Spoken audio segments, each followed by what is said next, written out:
జరిగిందే తలుచుకుంటూ కూర్చుంటే ఎలాగమ్మా? ఏమ్మా, జరిగిందంతా మర్చిపోతావనే కదా నేను ఇక్కడికి తీసుకొచ్చింది. ఎప్పుడు చూసినా నువ్వు అదే చూస్తుంటే ఎలా చెప్పు? నా తల్లి కదూ, భోంచేయపోతే ఆరోగ్యం పాడవుతుంది. ఈ కాస్త తిను, తినమ్మా. నీకేమన్నా పిచ్చి పట్టిందా? అవును, నిజంగా నాకు పిచ్చి పట్టింది. ఇక మీద నేను ఎవరి మొహం చూడదలుచుకోవట్లేదు. నేను మోసపోవడం మాత్రమే కాదు, పరుపుపోవడం మాత్రమే కాదు, అవమానపడడం మాత్రమే కాదు, నేను ఓడిపోయాను. ఒక పని మనిషి దగ్గర నేను ఓడిపోయాను.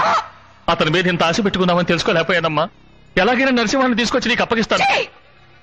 ఒక పని మనిషి పడుకున్న చోట నేనా? నీకు ఇటువంటి నీచమైన ఆలోచన ఎలా వచ్చింది? నువ్వు నా కాదవేనా? నువ్వు అసలు ఆలోచించి మాట్లాడుతున్నావా? అన్నిటికీ నువ్వే కారణం. నువ్వే నీ డబ్బు పిచ్చే కారణం. వెళ్ళండి, అందరూ వెళ్ళండి. ఇంకెప్పుడు ఎవరు నా కంట పడకండి. మళ్ళీ ఎవరైనా నా కంట పడ్డారో నా మొహాన్ని నేను నిప్పుగా తగలు పెట్టుకుంటాను. వెళ్ళిపోండి, వెళ్ళిపోండి, అందరూ వెళ్ళిపోండి.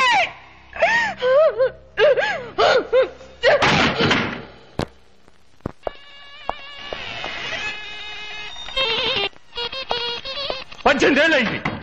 పిచ్చి దానిలో వాడే తలుచుకుంటూ నీ జీవితాన్ని నువ్వే నాశనం చేసుకున్నావు. కానీ వాడు సంతోషంగా ఉన్నాడు, ఎంతో సంతోషంగా ఉన్నాడు. చూడు, సరిగ్గా చూడు. వాడు, వాడి భార్య, ఇద్దరు పిల్లలు ఎలా ఆడుతూ పాడుతూ ఆనందంగా ఉన్నారు. కానీ నువ్వు దెయ్యం పట్టిన అలా రాత్రి పగళ్ళు ఒకే గదిలో వాడే తలుచుకుంటూ కృంగి కృషించిపోయావు కదమ్మా.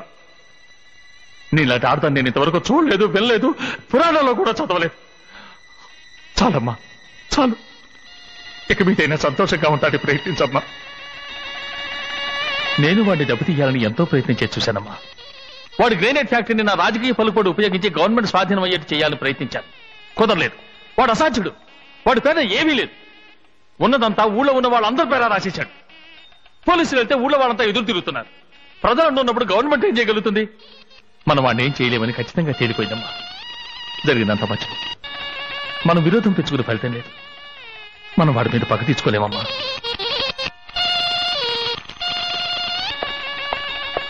డామిట్, ఇంకా ఏందేళ్ళని వాడి పెళ్ళే చూస్తూ కూర్చుంటావు.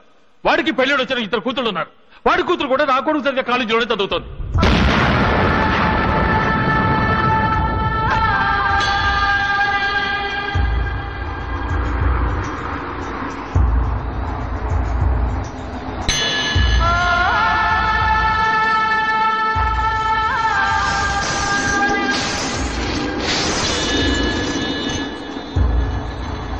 ఏంటి చూస్తున్నావు? 18 ఏళ్ల తర్వాత నరసింహం మీద పగ తీర్చుకోవడానికి నాకు మరోసారి అవకాశం వచ్చింది.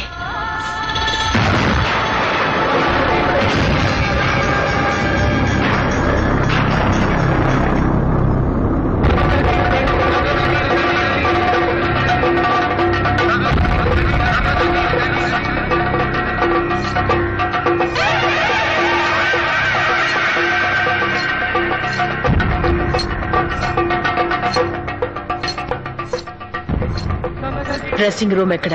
అక్కడ.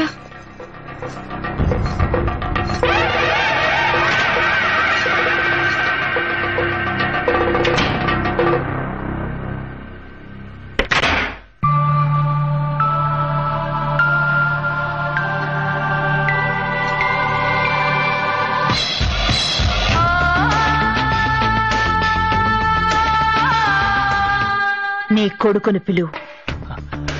ఏ చంద్రు, ఏంటండి పిలిచారా? వావ్, ఆంటీ సూపర్ గా ఉన్నారంటీ. చిన్నప్పుడు తలుపు సందులోంచి భయపడుతూ చూసేవాడిని, కానీ ఇప్పుడు కార్ డ్రైవింగ్ తెలుసా? అవన్నీ బాబు తలకిందలుగా తోలుతారండి. ఎందుకమ్మా వాడు ఇంట్లో ఇంతమంది డ్రైవర్లు ఉండగా? డ్రైవర్ అక్కర్లేదు, కార్ తన్నే డ్రైవ్ చేయమను. నువ్వు నాతో రా.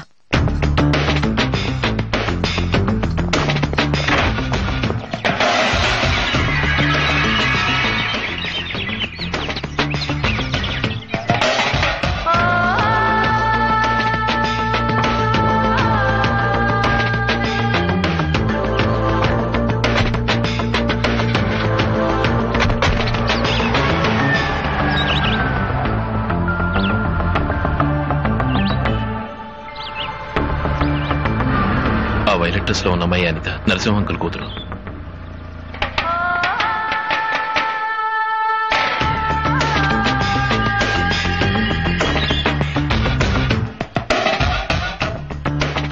ఇంకెప్పుడు తన నవ్వకూడదు. ఆ పని మనిషి కూతురు సంతోషంగా ఉండకూడదు. నరసింహం గారాల కూతురు ఏడవాలి. నీ కొడుకు ఆ అమ్మాయిని ప్రేమించాలి, ఆ అమ్మాయి నీ కొడుకును ప్రేమించాలి. ప్రేమించినట్టుగా నటించాలి. అర్థమైందా? దిగులు పడకమ్మా, నువ్వు చెప్పినట్టుగానే నా కొడుకు చేస్తాడు. వాడికి తెలుసు నా ప్రాణమే నువ్వని. అలా చేయలేదో వాడి గొంతు పిసికి నేనే చంపుతాను.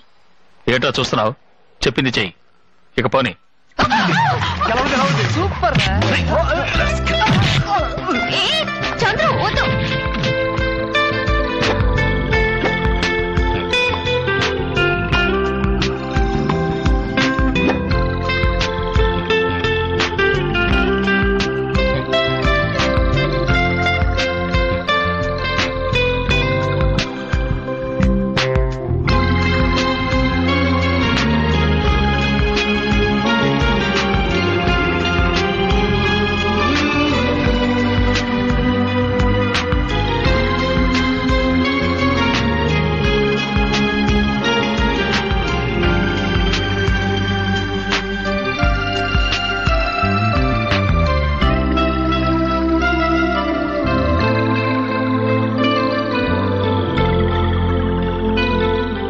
ఇప్పుడు ఎందుకు ఏడుస్తున్నావు? నేనేమన్నా నిన్ను చంద్రుని విడదీయడానికి వచ్చానా? కలపటానికే వచ్చాను. దిగులు పడకు. నీకు మా అన్నయ్య కొడుకు తప్పకుండా పెళ్లి జరుగుతుంది. దీన్ని మీ నాన్న తలుచుకుని ఆపలేడు. లేదా ఆంటీ, మా నాన్న గురించి మీకు తెలీదు. నాకు తెలీదా? ఏం తెలుసు? 18 ఏళ్లుగా మీరు ఊళ్ళోనే లేరన్నారు. ఉండుంటే మన ఫ్యామిలీ ఫ్రెండ్స్ గానే ఉండేవాళ్ళం. ఈ పెళ్లి ఈజీగా జరిగుండేది. ఇప్పుడు మాత్రం ఏమిటి? అంత ఈజీగానే జరుగుతుంది. ఈసారి నేను అనుకున్న జరిగి తీరాలి. అమ్మా మీకు ఫోన్ వచ్చింది. నేను మాట్లాడొస్తాను. అబ్బా ఇంకా అమ్మాయిలకు రాలేదా? పిలవడానికి వెళ్ళారుగా. అన్నయ్య, అనిత ఒప్పుకుంటుందా? ఎందుకమ్మా దిగులు పడతావు? అది నా కూతురమ్మా. హలో, నేనమ్మా డాడీని. Hello daddy. డాడీ ఎలా ఉన్నారు? నే బాగున్నానమ్మా. నువ్వెలా ఉన్నావు? చూసి చాలా రోజులైందమ్మా. వెంటనే చూడాలనిపిస్తోంది. ఏం లేదు నాన్న, ఈ నెలతో నీ పరీక్షలు అయిపోతాయి కదా, నీకు వెంటనే పెళ్లి చేసి చూడాలని నేను ఆశపడుతున్నాను. మీ అమ్మ ఆశపడుతోంది. ఆశపడుతున్నాడు. బంగారాయ్ కొట్టామండి. పెళ్లి కొడుకు ఎవరో తెలుసా? ఇంకెవరో కాదు, నీ అత్తయ్య కొడుకే. నీకు వాడికి పెళ్లి చేసి చూడాలని అందరం ముచ్చట పడుతున్నాం. ఏమైనా మనోడు సాంప్రదాయ ప్రకారం పిల్లాడు ఇష్టపడితేనేగా పెళ్లి. అందుకే నీ ఉద్దేశం తెలుసుకుందామని ఫోన్ చేశాను. ఏమంటావు? ఏంటి ఆలోచిస్తున్నావు? పిల్లాడు చదువుకోలేదనా? అదే నువ్వు చదువుకున్నావు కదా. ఇద్దరు చదువుకోకూడదు, చదువుకుంటే ఇబ్బందులే. మమ్మల్ని చూడు, నేను మీ అమ్మ ఎంత ఆనందంగా ఉంటున్నామో. నేను చదువుకున్నాను దద్ది, అందుకేరా. ఇప్పుడేంటి, పరీక్షలు పూర్తవగానే నీకు పెళ్లి చేసేమా? ఇప్పుడు మీ నాన్నతో సరే నుంచి. ఎందుకు? ఏంటి లైన్ కట్ అయిందా? లైట్లన్నీ వెలుగుతున్నాయే. అది ఏమన్నా కరెంటారా? ఫోన్ రా. ఆ తర్వాత చెప్తాను. అలాగే అను. అలాగే. సెకండ్ ఒప్పుకుందా? నువ్వు చెప్పు. వెంటనే పెళ్లి ఏర్పాట్లు చేయమంటావా? అయ్యో పెళ్లి అంతా మీ ఇష్టం డాడీ అని చెప్పు. ఎలా చెప్పు? నేను చెప్తున్నానుగా, చెప్పు. అలాగే డాడీ, మీ ఇష్టం. అయ్యో నా డార్లింగ్.